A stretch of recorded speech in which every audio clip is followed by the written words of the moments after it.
ଆପଣ ବିବାହ ପାଇଁ ଉଦ୍ଦିଷ୍ଟ ମାଟ୍ରିମୋନିଆଲ ସାଇଟ୍ ଥିବା ବିଷୟରେ ନିଶ୍ଚିତ ଜାଣିଥିବେ, କିନ୍ତୁ ପରକୀୟା ପ୍ରୀତିରେ ଲିପ୍ତ ହେବା ପାଇଁ ଏକ ସ୍ୱତନ୍ତ୍ର ମୋବାଇଲ ଆପ୍ ଥିବା ବିଷୟରେ ଜାଣିଛନ୍ତି କି?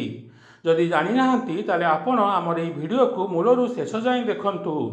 ଆପଣ ଏହି ଆପ୍ ବିଷୟରେ ବହୁତ କିଛି ଜାଣିପାରିବେ। ଏମିତି ଏକ ଆପ୍କୁ ନେଇ ଏବେ ସାରା ଦୁନିଆରେ ଚର୍ଚ୍ଚା। ଆଉ ଭାରତରେ ଉଭୟ ଗଣମାଧ୍ୟମ ଓ ସାମାଜିକ ଗଣମାଧ୍ୟମ ଏହାକୁ ନେଇ ଉଠୁଛି ପଡ଼ୁଛି।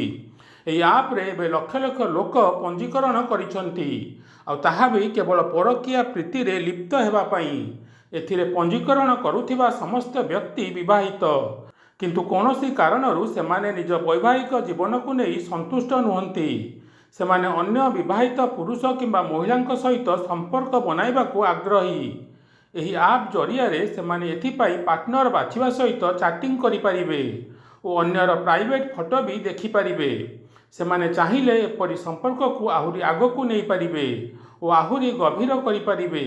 ଏହି ଆପ୍ ଆସିବା ପରେ ଏବେ ଚାରିଆଡ଼େ ଧୁମ୍ ମଚାଇଛି। ବିଭିନ୍ନ ଦେଶରେ ଲକ୍ଷ ଲକ୍ଷ ଲୋକ ଏଥିରେ ପଞ୍ଜୀକରଣ କରୁଛନ୍ତି।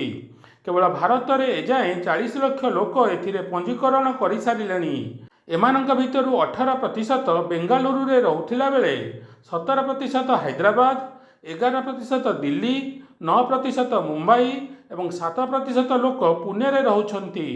ଏଥିରୁ ଉକ୍ତ ଆପ୍ର ଭାରତରେ କେତେ ଚାହିଦା ଅଛି ତାହା ସହଜରେ ଅନୁମେୟ। ଏହି ଆପ୍ ଫ୍ରାନ୍ସରେ ତିଆରି କରାଯାଇଛି ଏବଂ ଏଥିରେ ମହିଳାମାନଙ୍କୁ ସବୁଠାରୁ ଅଧିକ ଗୁରୁତ୍ୱ ଦିଆଯାଉଛି। ମହିଳାମାନେ ଏଥିରେ ମାଗଣାରେ ପଞ୍ଜୀକରଣ କରିପାରିବେ ଓ ସବୁ ସୁବିଧା ପାଇପାରିବେ, କିନ୍ତୁ ପୁରୁଷମାନଙ୍କୁ କିଛି ବିଶେଷ ସୁବିଧା ଯେପରିକି ଚାଟିଂ କରିବା ଓ ଅନ୍ୟର ପ୍ରାଇଭେଟ୍ ଫଟୋ ଦେଖିବାକୁ ହେଲେ କ୍ରେଡିଟ୍ ବ୍ୟବସ୍ଥା ପ୍ରଚଳନ କରାଯାଇଛି, କିନ୍ତୁ ଏଥିରେ ପଞ୍ଜୀକରଣ ସମସ୍ତଙ୍କ ପାଇଁ ଦେୟମୁକ୍ତ ଅଟେ। ଏହି ଆପ୍ର ନାମ ହେଉଛି ଗ୍ରିଡେନ୍। ସମଗ୍ର ବିଶ୍ୱରେ ଏହି ଆପ୍ ଏବେ ଲୋକପ୍ରିୟ ହେବାରେ ଲାଗିଛି, କିନ୍ତୁ ଏହା ମଧ୍ୟ ଆମ ସମାଜର ଅବକ୍ଷୟକୁ ଦର୍ଶାଉଛି ବୋଲି କିଛି ସମାଲୋଚକ ମତ ଦେଉଛନ୍ତି।